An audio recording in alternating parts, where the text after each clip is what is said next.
Hello again, everybody, and this is Stan Grubb for Corner to Corner Radio for the Beyond Ringside Radio Network. Join us every Thursday night at 11 p.m. Eastern Standard Time with myself, Rob Hefner, and Brian Taylor as we bring you our thoughts and feelings on the world of professional wrestling and everything in between. As my good friend Rob would say, from corner to corner and pillar to post, we bring it to you every week. We look forward to seeing you. Thanks again for listening to the Beyond Ringside Radio Network.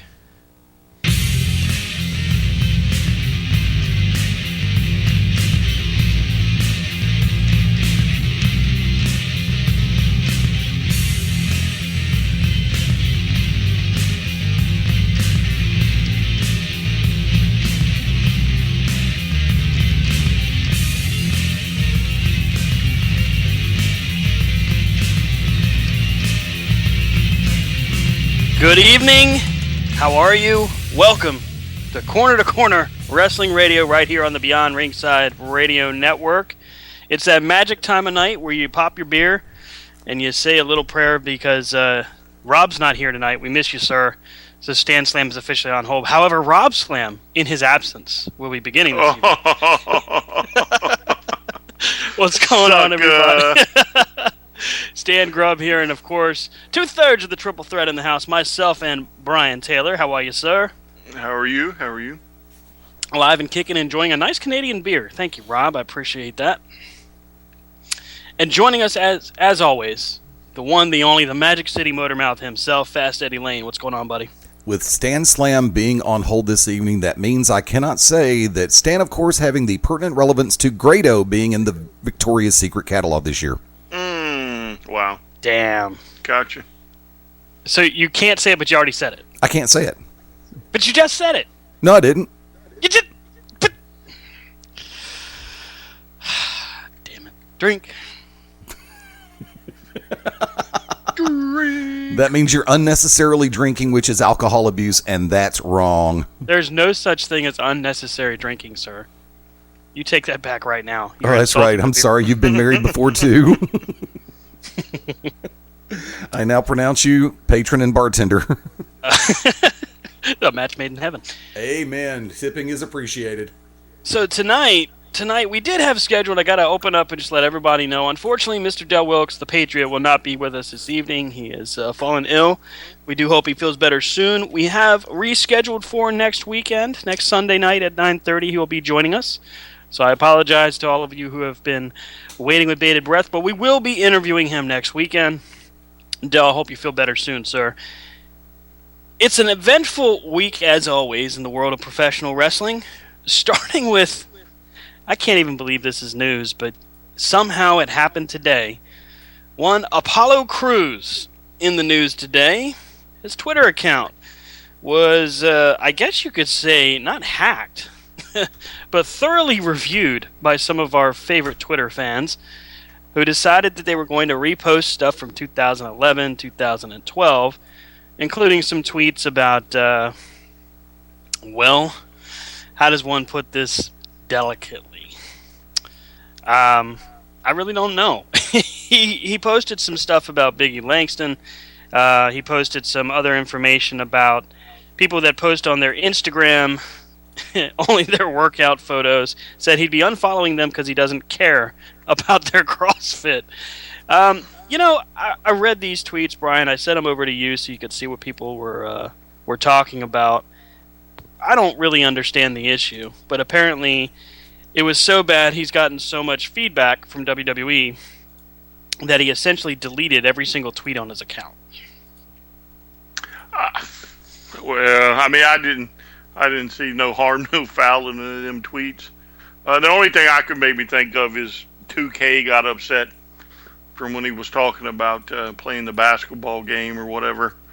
Yeah, but it was 2011. 2011 was a horrible year for sports anyway, so whatever. Well, yeah, but it's still their game. You know, you never know. They could have been like, well, let's call Vince. So I don't know. I don't understand how that crap happens, but you should watch what you do. They come back and get you. It's proof that when you make comments on the internet, regardless of what they're about and when, it's a public forum, so people can always find them. They can always track them down. I mean, look what happened to Hogan. His video was released to the public when it shouldn't have been, and then it's all known history from there. I feel bad for Apollo because his star is so quickly on the rise that this is just unnecessary heat for him. I'll give you that. However, I guess it made somebody mad, and he's going to have to answer for that. I will point out, though, and here's the issue I have the most with this: somebody took it upon themselves to create a tweet from WWE's Twitter account. In other words, they claimed they were quoting or retweeting it, but in reality, they typed it up themselves, where WWE was suspending Apollo Crews for 30 days. I mean, listen, I get it. You want to be funny and get your attention. I'm sure Mom's Basement is comfortable for you, and maybe, when you're finished licking the window, you can step away and join the rest of the world. But the problem with this is that you're now creating a negative vibe for a guy that really didn't do anything wrong. I mean, at the strongest of the language that he puts out there, and that's probably the biggest issue that I could see, some of the language he had in his tweets, the only problem that happens from that is for him. None of us, as far as fans, see any feedback for this. We don't get negative feedback on that. But Apollo pays the price backstage. Apollo pays the price in front of Vince McMahon, Triple H, and the rest. And that's really where I have issue with it, because it's fans trying to create a problem. And for what? Stan, it's not necessarily fans trying to create a problem. It's self-centered, shallow ding-dongs who have nothing better to do with their time than start crap for other people. Bam. Yeah, that's a mic drop moment right there. Somebody didn't get enough attention. Maybe it was maybe their Cinebear didn't talk back to them the way that they wanted to. Maybe their ice cream sundae got up and walked away when they realized it's like you have no personality like vanilla ice cream. But there are people out there that are so insecure, absecure with themselves that they want to try to get a little bit of attention and try to be the center of it all. Children? Really? There's a difference between funny and stupid. I mean, exactly. When we see stuff from the New Day, when they're tweeting things, it's funny. Yes. We see things from Rusev, which I got to give the guy credit. He shows a lot more personality on Twitter now than he ever did, and he's funny. But then you see guys like I don't even know where to start. I mean, you see guys like Hulk Hogan, who just tweeted the most obscure stuff that made no sense. You see guys like oh God, there's this guy on Twitter that always follows every single wrestler ever. And no, it's not my former co-host. It's wow. This guy that follows him, and then the only thing he says is "please follow," and it's the abbreviated version of "please" because apparently that's too difficult to spell. I don't get it. I don't understand it. It's not really, I guess, in my wheelhouse. I just don't grasp that whole concept. It's stupid, people. Maybe it's this generation. Everybody needs a trophy, and well, why not just get involved where I don't need to get involved and cause problems for somebody I don't need to cause problems with? I agree. I mean, it's ridiculous for one because, again, and I'll keep saying it because it really bothers me, Apollo Crews is the guy that pays the price for this. He's the one that's going to have to answer to everybody backstage, and they're probably shaking their heads and laughing with him because, realistically speaking, this is really stupid. I mean, it just doesn't have any kind of merit in who he is as a performer or who he is as a person. It doesn't indicate anything. It really doesn't give... It's not like it's a big secret. It's not like he went out there and goes, I hate all white people. He didn't do that. I mean, he did pretty common, normal things that just about everybody puts on Twitter. So I don't get the issue. I don't get the problem where people were apparently offended. I mean, I don't even understand why they would be. Who knows? It's hard to say. Wait a minute. Hey, guys, did Apollo say anything about the factor of the WWE 2K game sucking ass? No, it was the basketball game. Oh, well, 2K sucks anyway. Well, So I believe therein that lies the issue. We will not be working for 2K or WWE anytime soon. Oh, we can work for WWE all day long. I don't care. 2K sucks. Eddie Lane has been suspended officially. Oh, good. I can go back to my lunch now. Bye. Click. Hey, in other news, more conversation about NXT roster members being called up for the draft. Of course, the draft upcoming on July 19th. And as I'm reading it, the list of wrestlers that are available for the draft, Brian, I think we really had the list down pat. Here we go. So we've got Hideo Itami, who just recently made his return to the Performance Center. Glad to see him coming back. Finn Balor, of course, American Alpha. Most of the women from the women's division in NXT, Bayley, Carmella, and of course we've already seen Dana Brooke get the call up fairly early instead of waiting till the draft. Yeah, somebody else got it. Who got it the other day on SmackDown? Female. Billy Kay. Billy Kay. Yes. Thank you. Billy Kay. It's one of the international wrestlers that came on around the same time that Emma did, as far as NXT. Yeah. So, it looks like it's starting slowly but surely. I guess they want some exposure before they start the draft, maybe. Did you figure that's, 2 weeks away? Is that about right? 2 weeks? I'm curious, how much of our rosters that we drafted, how similar will the two rosters be, do you think? Well,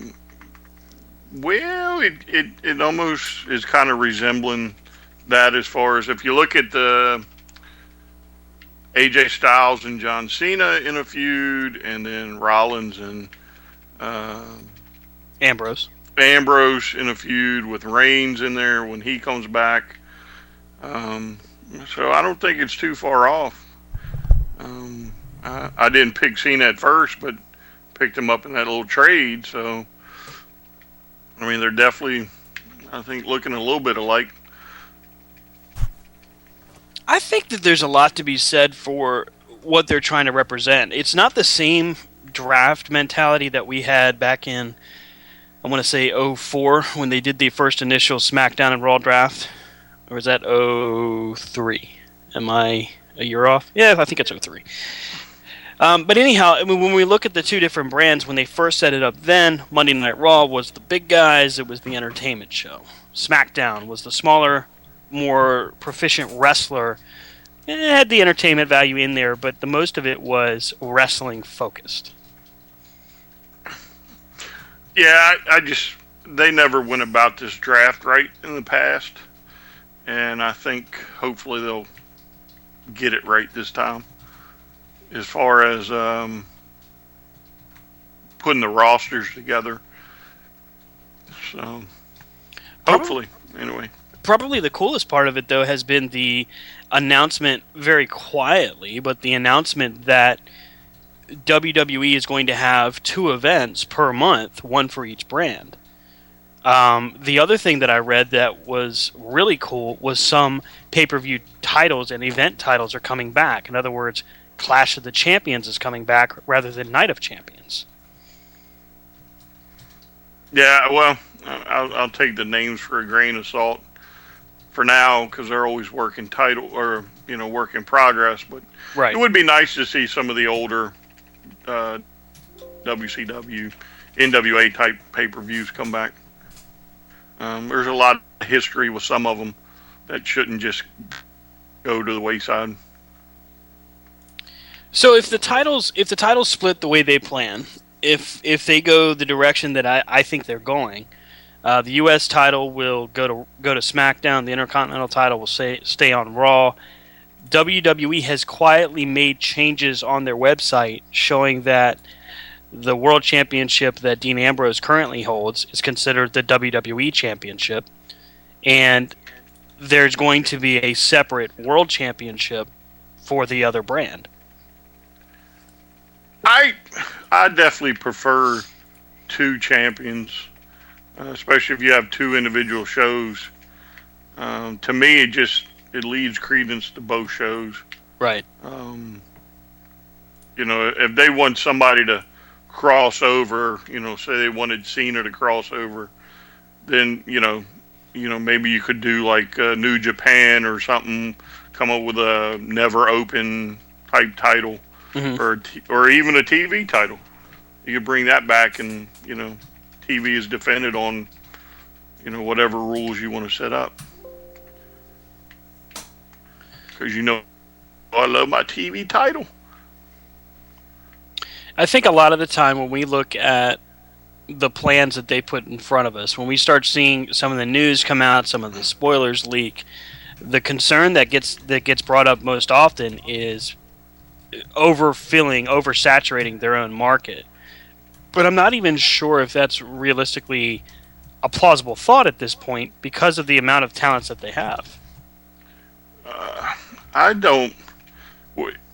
To me, with the amount of programming that's available each week, I couldn't even begin to count the amount of hours that I could watch if I so chose.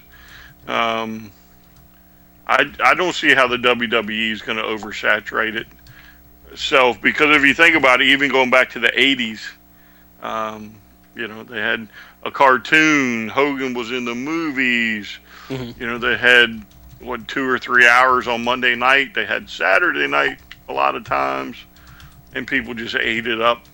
Tuesday night Titans or whatever it was, right? Then you get Raw, or not Raw, but Nitro and Thunder, and Nitro and all this other stuff. WCW had plenty of programming too. I just don't think they'll get tired of it as long as it's good programming. So, in the chat room at BeyondRingside.com, again, if you're listening from your laptop or from your mobile device, your cell phone or your iPad, whatever the case may be, BeyondRingside.com has a great chat room there where you're able to send us your feedback, your thoughts, and ask us questions. Daryl B is in the chat room. Always good to see him. And he brings up a couple good points. Said it's interesting that they had the NXT UK tour. Peyton Royce was thought to be actually getting caught up soon. Now, I only know but so much about Peyton Royce, but apparently the talent level that she holds is pretty high. Billy Kagan in the call-up seems to be a surprise for some. The other comment he makes was, don't you think you can have too many pay-per-views a month? To answer that question, Daryl, I think you've got a good point, but when you look at doing the amount of events that they're going to do, if they keep it brand specific, they're not really hurting themselves. If they mix it, if they do the Super Show thing that they did before, I think it's a bad idea, because now you're just discrediting each individual brand, especially if you do it early.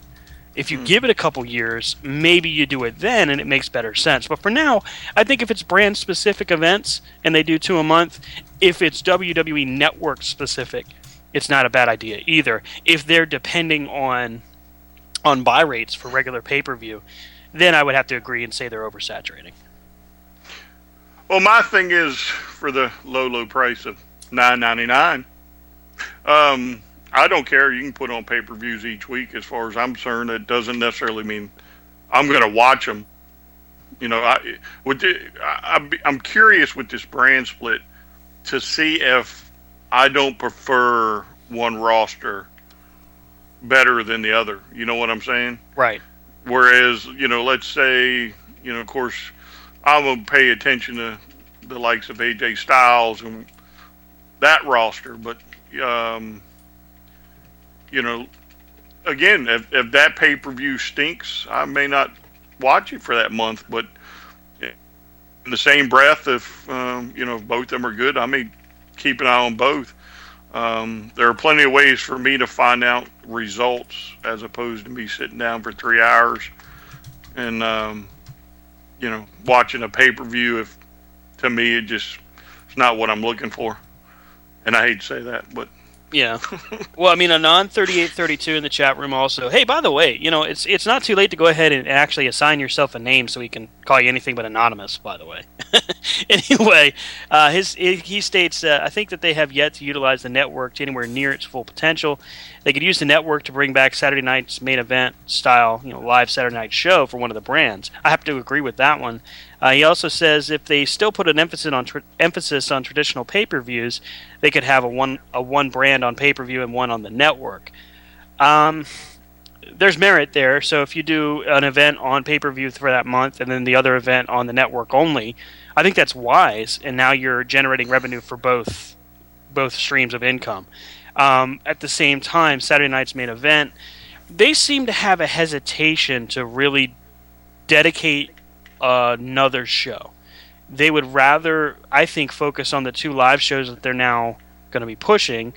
And I would honestly expect to see Main Event and Superstars, the 2 shows that are network only. I think they will end up branding them. And we may see something like a Saturday night's Main Event occasionally. I think that may be in the works for them long term.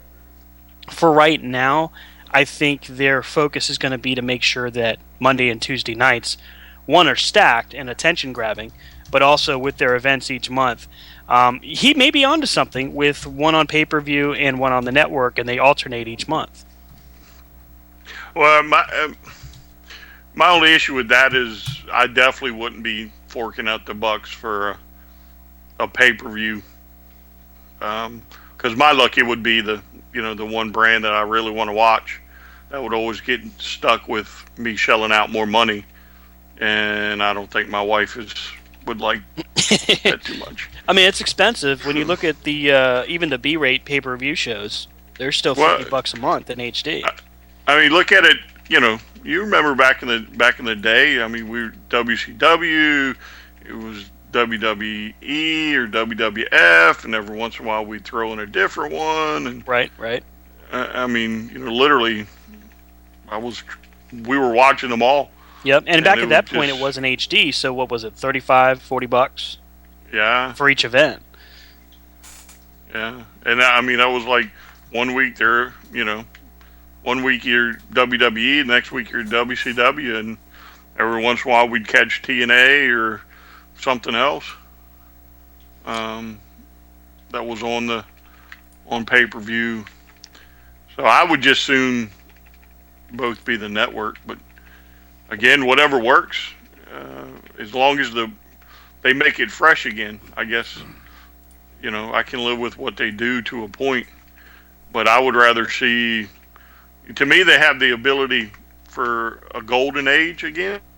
You know what I'm saying? Mm-hmm. And I would much rather see more success go to it, however they got to get there. I mean, I think the focus for them right now is predominantly to get the 2 brands established. You have Raw, it's established, but once you separate the brands again, you have to reestablish it. You have to create a presence for it, just the same as you're going to have to do for SmackDown. So I think that their focus is going to be on those 2 shows, and then as they branch out, as we get 3 to 4 months down the line, another quarter under their belt, we'll see what their plan really unfolds to be. Right. Again, to me, it just, as long as they do it right, I think you're not going to have too much in the way of growing pains.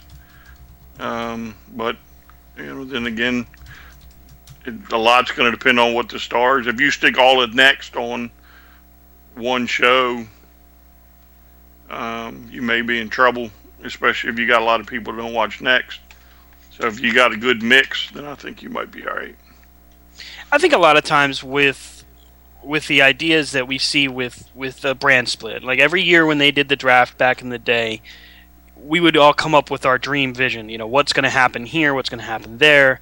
Are they going to do another title? Are they going to do a surprise return kind of thing? And that's what this draft creates for us. As a matter of fact, the rumors, even though he still keeps putting his foot in his mouth, I mean, the rumors are strong right now that Kurt Angle could come back. Again, I have no problem with Angle coming back. I would, again, they're going to have to bring in some outside talent. Hopefully they'll be smart about it and not just a bunch of older guys. But, Agreed. Again, I don't have a problem with Angle. I think one of the benefits of them doing the brand split now is with NXT being as strong as it is, they don't have to worry about getting new talent in the ring. They can pull someone from NXT, backfill that roster spot, and still keep it moving. If somebody gets hurt, the fear isn't as strong as it was, say, just before WrestleMania when so many guys were out. Yeah. Again, Randy Orton's coming back soon, so hopefully they'll be able to fill some rosters, and again, hopefully make them nice to wherever you can enjoy a show. Because I think that was a problem last time. You couldn't really, there were some rosters you just couldn't watch. Yeah, I mean, I can remember a time where Raw, we all complained about it. It was the Triple H show all night, every night. I mean, It was 30 minutes of a promo at the beginning. They handed him the title rather than having him win it. They did so many things, in my estimation, wrong with that. And the idea was by creating a presence for Eric Bischoff and Triple H, they made these guys they made these guys heels, but they wasn't heels in the right sense. Kind of like with Roman Reigns. People just hated them because it was a mistake. They didn't hate them because that was the job. It was like, it wasn't cool to boo them. They just didn't like them. Right. And so, I mean, that's what we saw for a while. That's kind of what we saw with John Cena with, the Super Cena attitude. Every time he faced somebody, oh, God, he's going to kick at it too. Here it comes. And it didn't matter who he was against. Granted, well, I never wanted him to lose to Randy Orton, so he could kick out all day long at the RKO, is my opinion. Right. Well, my thing is, I think what they did with Cena is kind of like what they did with Hogan. You knew he was you knew he just wasn't going to be beat. Right. And then, because I know there was a time that I didn't particularly care for that particular Cena, character either. Right. And it was simply off of that. But then, I guess somebody figured it out, and I really started to turn when he was U.S. champ this last time, with the U.S. title challenger. But, I just don't think today's fan is going to fall for a lot of crap. You know what I'm saying? Oh, I agree, especially with the age of social media being as strong as it is, as we've seen today, unfortunately. You just don't have the room to make those kind of errors and expect it to just blow over. Cena did have hand-picked opponents back at that point, but I don't think we've ever seen a worker or performer, wrestler, as unselfish as John Cena is. I mean, here's a guy that put over CM Punk. Here's a guy that put over AJ Styles most recently. CM Punk, from an outside perspective, if you weren't a WWE devoted fan, kind of like we were, CM Punk coming in and getting the victory over John Cena was like, wow, how did you see this? But the fans made it so it had to happen. His popularity just overwhelmed. Same with Daniel Bryan. Yeah, I mean, I agree that I don't think there's a current somebody currently on the roster like Cena. I think Cena will definitely do what's best for his character and business. And, if he's got to get pinned, he's got to get pinned. As you can tell over the last 2 weeks with the club. Yeah. But, again, I think there was just Cena definitely with his character was just a lot of too much. This is too much. I can't. Why does he even wrestle if he's going to kick out? We know he's going to kick out. Right. One of the coolest parts of what we've seen with John Cena is his willingness to be a part of the team rather than just, I'm the leader, you do what I say. So, I mean, there's one WrestleMania where Brodus Clay had a match scheduled, and they scratched it because of time. So Cena basically goes to him in the back, and this was a interview that we had with him some time ago, where basically Cena goes to him and says, you know what, I got to take a leak. I'll be back in, 5-10 minutes. And he walks away. And they gave Brodus Clay his moment on WrestleMania. So, I mean, that's the kind of guy we're talking about here, and I think it's a big deal to recognize the ability to just give somebody that kind of time, because when you're at the biggest show in the industry right now, and I consider WrestleMania to be the show of shows, I think at one point you could have considered Starrcade to be that caliber. back in the day, maybe even bigger, depending on the wrestling. At the same time, but when you see a guy like Cena put somebody on WrestleMania and basically say, I gotta go to the bathroom, you do this. I mean, I think that's a pretty cool thing. Hey, we're coming up on our first break of the evening. When we come back, we'll talk about what we've seen, of course, this past Monday on Raw, talk a little bit about SmackDown, and we'll talk about what Independence Day appears to be bringing on for this coming Monday. We'll be right back here on the Beyond Ringside Radio Network on Corner to Corner. Stick with us. Hello again, everybody, and this is Stan Grubb for Corner to Corner Radio for the Beyond Ringside Radio Network. Join us every Thursday night at 11 p.m. Eastern Standard Time with myself, Rob Hefner, and Brian Taylor as we bring you our thoughts and feelings on the world of professional wrestling and everything in between. As my good friend Rob would say, from corner to corner and pillar to post, we bring it to you every week. We look forward to seeing you. Thanks again for listening to the Beyond Ringside Radio Network. Sunday nights at 11 p.m. Eastern here on BeyondRingside.com. Join us for the Midnight Black Mass. Myself, the Reverend Dan Wilson, brings you the dark gospel of professional wrestling, uncensored, unedited, uncut, and not for the faint of heart. You can find out more about us at youtube.com/pottyhumor or subscribe at Potty Humor on iTunes and Stitcher today. The To Be Determined Show live Wednesday nights, 9 Central Standard Time. Join myself, the Oracle of Ominous, the Wicked Nemesis, the Grand Design, Clyde Braddock, and the Magic City Motor Fast Eddie Lane as we take you to the edge of uncensored. Yes, we go uncensored, so make sure you have your earmuffs. Ask your parents, for those of you that are a little young, maybe under 18, but make sure if you have any heart conditions or any mental defects, please listen, because they may take effect right here, live, every Wednesday night, 9 Central Standard Time. Beyond Ringside Radio Network, BeyondRingside.com.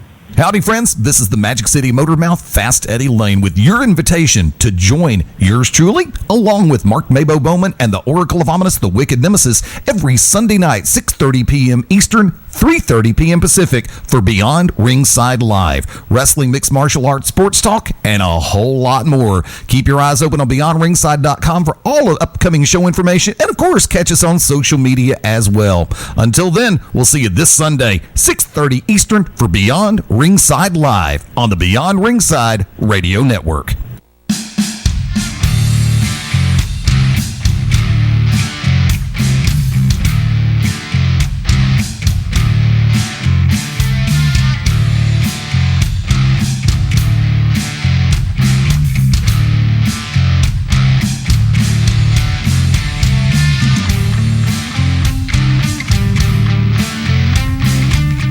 Hey, welcome back, everybody.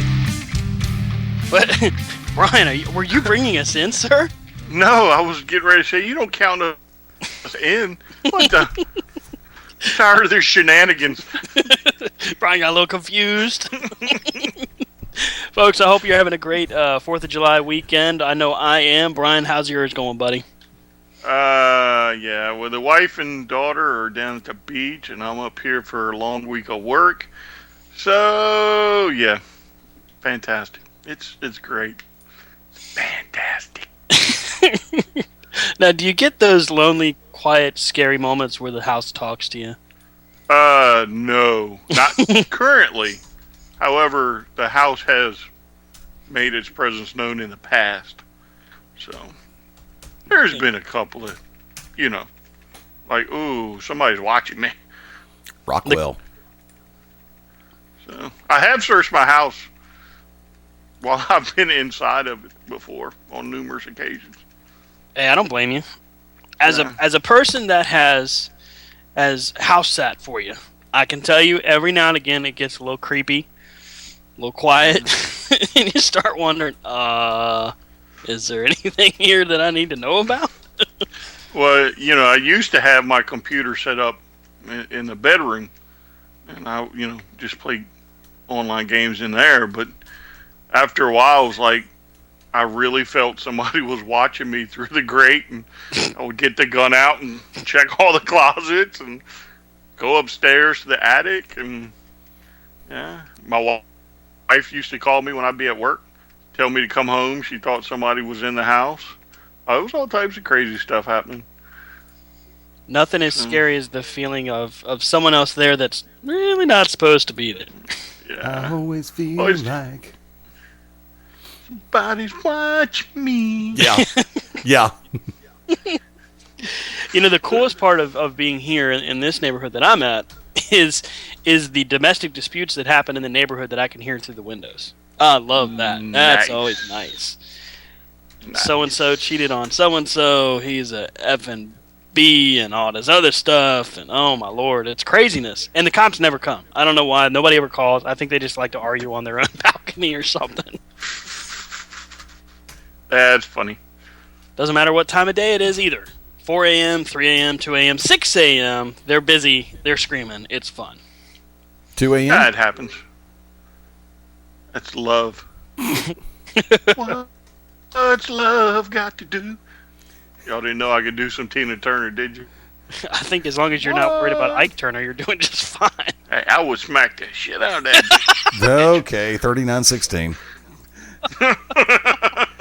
He made it almost 40 minutes. He made it into the second segment.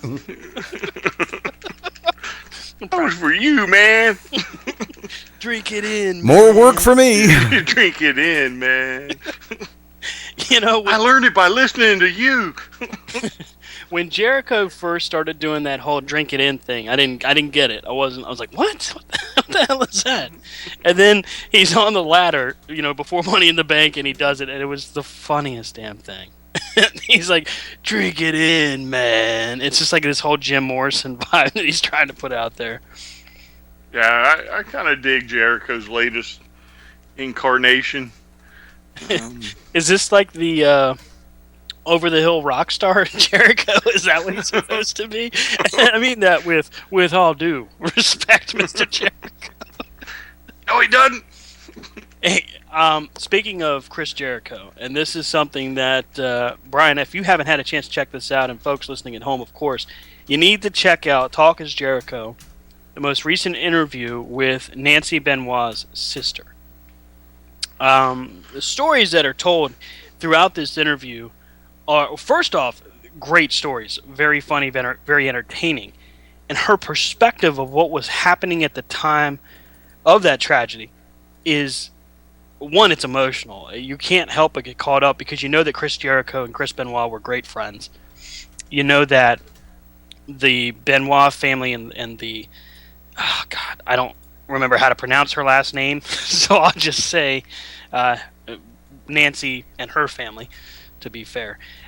They were very close, and they had a very good relationship, but the way they talk about the different events leading up to that and how Chris Benoit got to a point where the paranoia was overwhelming. He was afraid that somebody was watching him. He would take different ways to get to the gym every single time. He would call different people at 3 a.m., 4 a.m. just to make sure they were okay. He would pop up for about a month at a time, and then he would disappear for months on end, and people wouldn't know where he was, except when he was wrestling, of course. There were issues where, I didn't know this, but there were issues where domestically they had a protective order issued, where essentially Nancy was scared that something would happen. Not that he ever truly attempted to hurt her in those issues, but his temper was bad and scary, was the way it was described. Some of this interview really struck a chord for me because here is the younger sister of Nancy Benoit talking about the very close relationship that she had with both Nancy and, of course, with Chris. And the description of that really made you wonder, and still to this day raises the question of, is the way it went down truly the way it happened? Now, I'm not a conspiracy theorist. I'm not the tinfoil hat wearing guy. But in this unique situation, this horrible thing that happened, I gotta say there's room to question. I don't.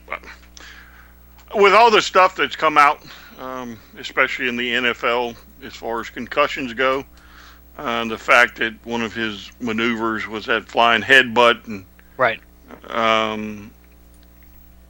Again, maybe at the time I might have been like, well, this doesn't sound like him, but I think after they autopsied him, they came out and said that his brain was pretty messed up. So, again, it's highly possible. Again, you don't see it as much in wrestling as far as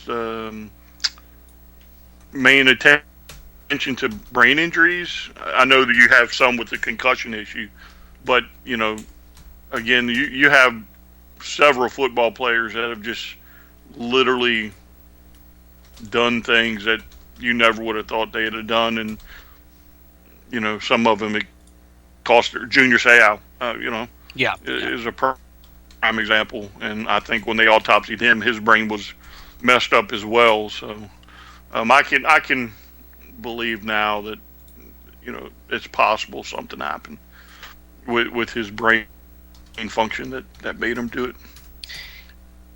I always fall back to the question of, and this is only a thought, it's not what I truly believe, because to me it's just, there's so many questions about the events that happened there leading up and after the fact. My question has always been, was there somebody else that could have been responsible?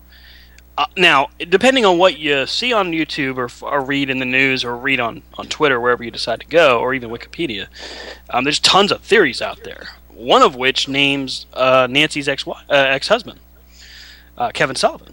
Now, they did have a huge, very real feud, both backstage and on screen, Chris Benoit and Kevin Sullivan. And it was so extreme to the point where when the news...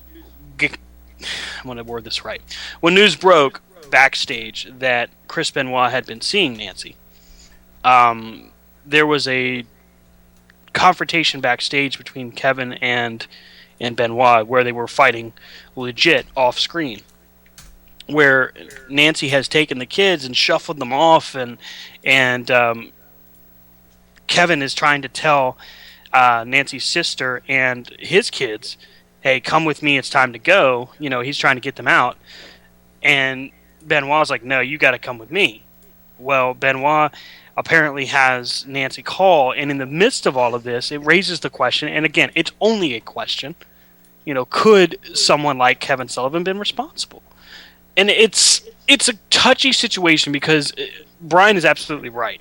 With the research that's happened with concussions, and I can say from personal experience that concussions can mess you up. And in some ways that last the rest of your life.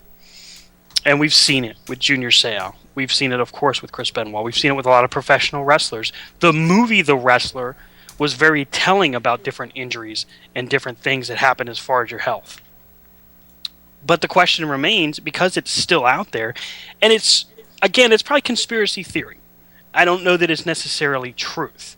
But could someone else have been involved?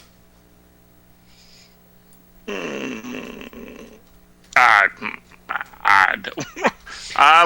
I'll stick with the official theory, I think, for me. Oh, it's definitely a slippery slope, because if you delve too deep into the conversation and go, well, what if so-and-so did this with that and that? Well, now you're just feeding into it. You're not necessarily looking for facts. You're just saying, well, it could have happened this way. Just like, the JFK assassination and all these other things that have happened at the time. All right, I'm not going to delve any deeper, Brian. Thank you. No. This is where Brian's looking out for me right here. Yes, because I do think there are plenty of conspiracy theories out there that probably didn't happen the official way. Right. And I'm a firm believer that if you poke the bear too much, you may get on somebody's radar that you shouldn't be on. So, well, and therein lies the question. Plenty of times. and therein lies the question: if that was a legitimate issue, and I think the theory's out there, but again, it still remains a theory. But if that was legitimate, you would think after all of this time, there would have been some evidence that popped up. Something. A fingerprint, a phone call, a voice message, a text message, whatever. Something that would have indicated there was reason to truly believe that it didn't quite happen the way they described in the police reports. So, again, all of these are just simply questions. They're not really even legitimate theories anymore because evidence-wise, there's nothing that indicates it didn't happen the way that they went down or that it was reported. Yeah. That's a tough topic. I every time I've ever talked about Benoit and that incident, it's you always have questions, and I think the fan in us wants to believe that Chris Benoit wasn't capable of such a horrible thing. Because nobody wants to think that somebody they look up to, respect, and maybe even idolize as a hero would be capable of such an awful act. But the reality is, that's just not the way the world works. Some people are just very quietly under the radar bad, and they do something bad, whether it's a chemical imbalance from concussions or they just were hiding it really well. You never know. And then something happens like this, and the world is set on its ear. The wrestling world, of course, because as we saw wrestling-wise, bringing it kind of back around, Vince McMahon was essentially going to be written off television. He was done. They did the explosion of the limousine, and that was supposed to be his last part of being on screen. Of course, everything comes to light. They find out the truth of what happened with Benoit and his family, and he's forced to, there again, break kayfabe, break through on the fourth wall, and he's on television. They do their first night, they do the tribute, and then after the evidence is brought to light and they find out how much worse it really was, they essentially had to do... They didn't have any other choice, I don't think. After you become a publicly traded company, you lose the right to cover things up in such a regard. So they had to basically disavow any knowledge of him. And it was only when the network came out that they had to acknowledge him again. And even then, any event that you find where Chris Benoit is on it, whether it's a Monday Night Raw replay or a pay-per-view, for example, WrestleMania 20, before the event starts, you've always got the rating that comes on.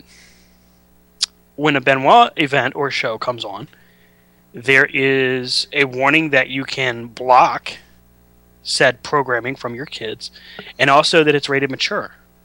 And I just noticed it the other day because WWE just recently put back up a ton of Raw replays, and they finally completed Monday Nitro. But with each episode, if you look, with each episode that Chris Benoit is on, they have that, and it kind of caught me off guard, but it's really a kudos, kind of bringing this full circle, it's a kudos to Chris Jericho for being willing to go out on a limb and do an interview that I don't know of many people that would really want to dive into that, especially in the public forum. I'm sure you probably would have plenty of people, but whether they would do it justice or not would probably be the question there. So. Also in the news, as far as Jericho is concerned, he's starting his own network. TJN, Talk is Jericho Network, where he's going to be spotlighting different radio shows and podcasts. So congratulations to him, because he has definitely found success. Again. Again! You're starting to wonder if there's anything this guy can't do. No. He's got a great personality. He's got that just something about him where he just keeps moving. He doesn't stop. He's not going to lay down and just let the world beat him. So right. When he feels burnt out or like something has run its course, he's not afraid to just step away.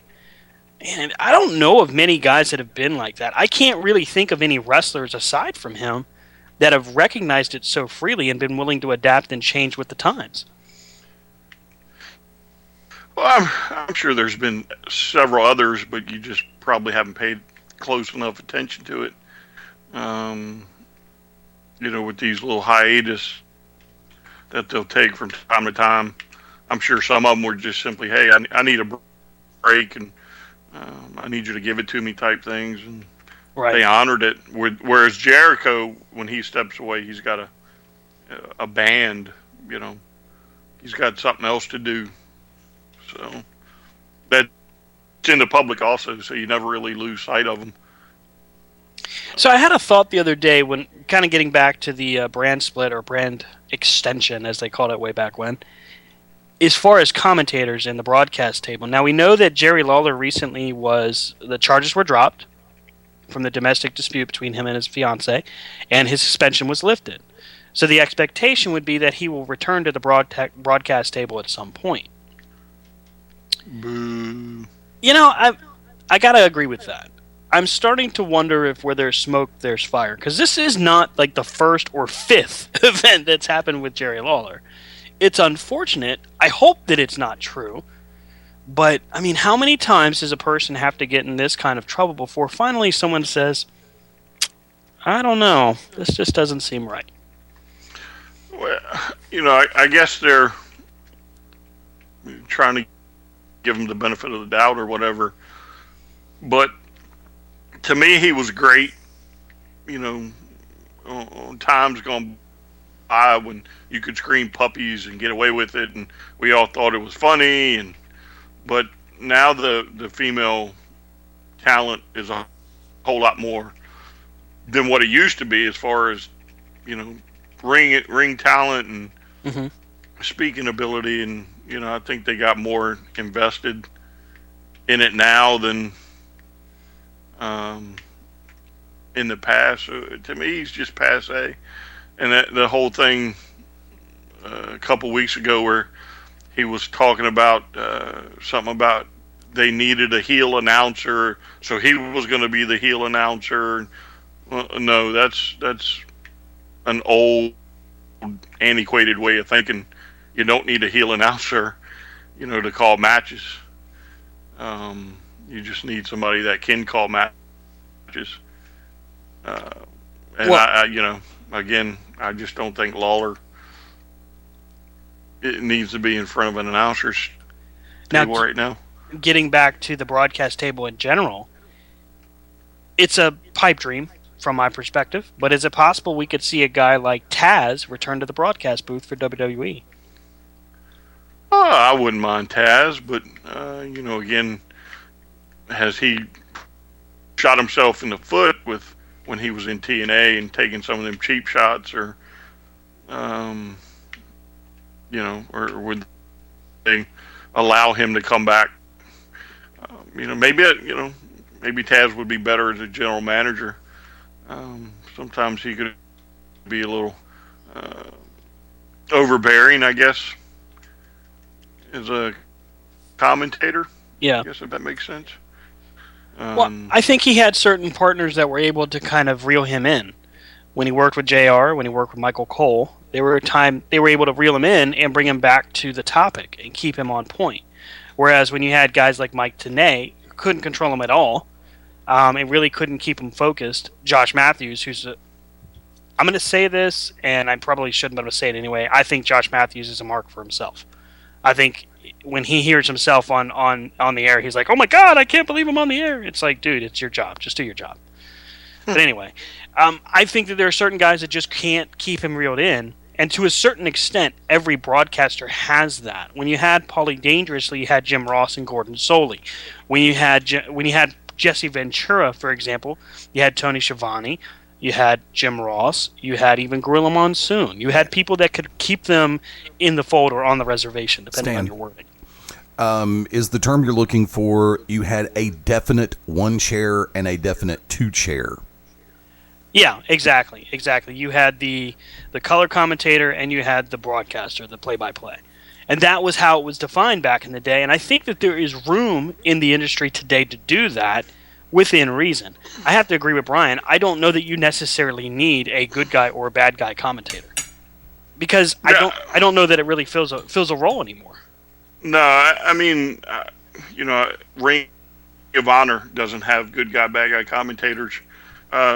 Jim Ross and the other guy doing New Japan, they're not good guy, bad guys. They're just they're not even good. Oh, wow! Well, you got to give Jim Ross credit for working with what he's given. I thought Mauro Ranallo and what's the guy's name? Griffith? Is that his name? Damn it, I can't remember. Anyway, I thought they worked well together as a commentator team or as a broadcast team. But I think that when you get to a point, there are just certain guys that have a chemistry and they're able to keep each other moving forward instead of taking the focus away from the match. But then I think you have a guy like JBL who isn't necessarily bad, but he can't seem to keep it from not being about him. Same for, in a lesser extent, Byron Saxton, who they've made this... I don't know why they feel the need to do this to certain talent to make them the joke or the butt of the joke. when they should be focusing on what's happening in the ring. Well, I think a lot of it goes back to some of these guys are just stuck in the past and the way they did things. Mm-hmm. Whereas, that's where a lot of this is coming from. Again, if you were to have, if Stacy Keibler were to make an appearance, I'd almost lay money that Lawler would scream, puppies. And, just think it was so cool when, again, that was something you did in the past that we thought it was cool during the Attitude Era, but we're past that. You have to get over it. You have to move on. Right, and one of the things that I hear especially in regional promotions and territories, with commentary that's happening while you're watching it, whether it's through Fight TV's app or Roku has an indie wrestling channel, which is excellent. When you're watching their matches and listening to the commentary, it is focused around what's happening in the ring. It's telling the story of what is happening in the ring with the characters, with the performers, and telling that story rather than making it about whatever inside joke is going on between the two guys. I mean, they poke fun from time to time, but it's predominantly it's focused on what's happening in front of them, not between them. And I think that when we see this, it does ask the question of, in the draft, as we see different teams maybe get split up, which I think is a horrible idea, or different broadcasters change shows, which is a good idea. Could we see a guy like Joey Styles come back and sit down and call the show, call the action? Okay, Eddie says no. Basically, Joey Styles said it himself on Twitter. The only show he would be interested in calling would be NXT. Which is exactly where I'd love to hear him. I'm okay with that. And to expound on Brian's comment real quick, a lot of the times people seem to forget, even during the, let's go back, days gone by, Gordon Solie called it by himself quite often, Jim Ross called it by himself quite often, and Joey Styles called it by himself quite often. Yeah. I think there's room for that, especially in WWE. I think you can have a guy as well versed as Jim Ross, or to keep it current with what they have with Mauro Ranallo, doing it on his own. He sells it well. He's got the energy. He has the knowledge for sure, and he's energetic from start to finish. There's no drop off with him. A lot of times with like a guy like Michael Cole, you see an energy drop about mid show. It's 3 hours. Well, but you know what? That's their choice, and they have to deal with that. But before we go any further, we're coming up on the top of the hour break. When we come back, we will continue this discussion because I think there's a lot to be said. Oh hell yeah! About the broadcasters and their job, especially with this upcoming brand split and how they focus. So stick with us. We'll be right back here on Corner to Corner. You're listening live on Beyond Ringside Radio, BeyondRingside.com, and ProWrestlingRadio.net. Be right back.